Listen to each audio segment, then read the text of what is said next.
बड़े भाई राम की आज्ञानुसार लक्ष्मण गुरु वशिष्ठ के पुत्र सुयज्ञ को अपने साथ ले आए। राम और सीता ने अत्यंत श्रद्धा के साथ उनकी प्रदक्षिणा की। इसके पश्चात उन्होंने अपने स्वर्ण कुंडल, बाजूबंद, कड़े, मालाएं तथा रत्नजटित अन्य आभूषणों को उन्हें देते हुए कहा, हे मित्र, जनकनंदिनी सीता भी मेरे साथ वन को जा रही है, इसलिए ये अपने कंकन, मुक्तमाला, किंकनी, हीरे, मोती, रत्नादि समस्त आभूषण आपकी पत्नी को दान करना चाहती है। आप इन आभूषणों को सीता की ओर से उन्हें आदर तथा नम्रता के साथ समर्पित कर देना। मेरी यह स्वर्णजटित शया अब मेरे लिए किसी काम का नहीं है, अतः इसे भी आप ले जाइए। मेरे मामा ने अत्यंत स्नेह के साथ मुझे ये हाथी दिया था, इसे भी सहस्त्र स्वर्ण मुद्राओं के साथ आप स्वीकार करें। राम के वनगमन के विषय में ज्ञात होने पर सुयज्ञ के नेत्रों अश्रु भर आए। सजल नेत्रों के साथ राम के द्वारा प्रदान की गई वस्तुओं को उन्होंने ग्रहण किया और आशीर्वाद दिया, हे राम, तुम चिरजीवी हो, तुम्हारा 14 वर्ष का वनवास तुम्हारे लिए निष्कंटक और कीर्तिदायक हो। वनवास की अवधि समाप्त होने पर लौटने पर तुम्हें अयोध्या का राज्य पुनः प्राप्त हो। इस प्रकार आशीर्वाद देकर गुरुपुत्र सुयज्ञ विदा हुए। उसके बाद राम ने अपने सेवकों को, जो कि राम के वनवास से दुखी होकर रो रहे थे, बहुत सारा धन दान में दिया और सांत्वना देते हुए बोले, तुम लोग यहीं रहकर महाराज, माता कौशल्या, सुमित्रा, कैकेयी, भरत, शत्रुघ्न एवं अन्य गुरुजनों की तन मन लगाकर सेवा करना। सदैव इस बात का ध्यान रखना कि उन्हें किसी प्रकार की असुविधा न हो। फिर राम ने अपनी समस्त व्यक्तिगत संपत्ति को मंगवा कर सीता के हाथों से उसे गरीब, दुखी, दीन दरिद्रों में बंटवा दिया।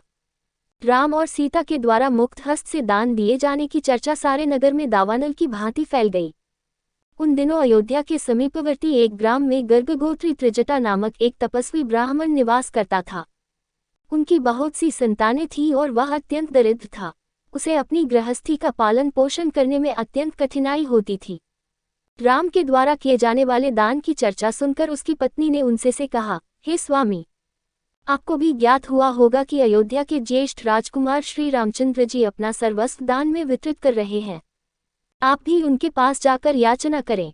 हमारी निर्धनता और दरिद्रता से तथा आपकी याचना से द्रवित होकर दयालु राम हम पर भी अवश्य ही दया करेंगे और इस दरिद्रता से हमारा उद्धार कर देंगे। तपस्वी त्रिजटा याचना में रुचि नहीं रखते थे, किंतु पत्नी के बार बार प्रेरित किए जाने पर विवश होकर वे श्री राम के दरबार की ओर चल पड़े। वे शीघ्रातिशीघ्र एक के बाद एक 5 ड्योढ़ियां पार करके राम के समक्ष जा पहुंचे। उनकी तपस्याजनित तेज और ओस प्रभावित राम बोले, हे तपस्वी, हे ब्राह्मण देवता, आपका हृदय तीव्र गति से स्पंदित हो रहा है और शुभ्रभाल पर श्वेत कण झलक रहे हैं। ऐसा प्रतीत होता है कि आप बड़ी दूर से तीव्र गति के साथ चले आ रहे हैं। आपकी वेशभूषा आपके धन का अभाव का परिचय देता है, अतः आपने अपने हाथ में जो दंड रखा है उसे आप अपनी पूर्ण शक्ति के साथ फेंकिए। ये दंड जहां पर जाकर गिरेगा, आपके खड़े होने से उस स्थान तक जितनी गोई खड़ी हो सकेंगी मैं आपको अर्पित कर दूंगा और उन गौओं के भरण पोषण के लिए भी पर्याप्त साधन जुटा दूंगा। इस आदेश को सुनकर त्रिजटा ने पूरी शक्ति के साथ दंड फेंका। दंड सरयू नदी के दूसरी पार जाकर गिरा। राम ने उसके बल की सराहना की तथा उसे अपनी प्रतिज्ञानुसार गौएं दान में दी। उनको विदा करने के पूर्व स्वर्ण, मोती, मुद्राएं, वस्त्रादि भी दान में दिया।